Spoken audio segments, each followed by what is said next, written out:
कोलकाता में जिस बेरहमी से महिला चिकित्सक की हत्या कर दी गई, अब उसके विरोध में पूरे देश के डॉक्टर्स आ चुके हैं।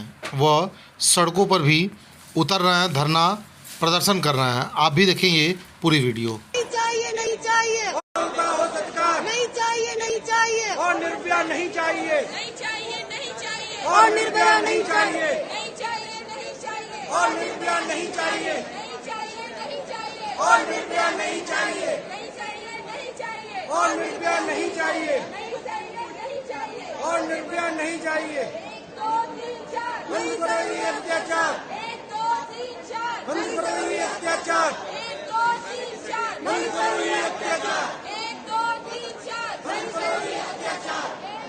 3 4 बंद करो ये अत्याचार, 1 2 3 4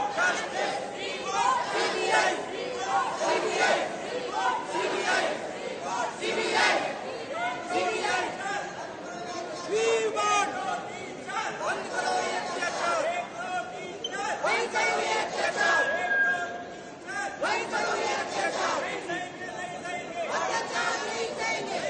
थोड़ा पीछे हो तो भाई।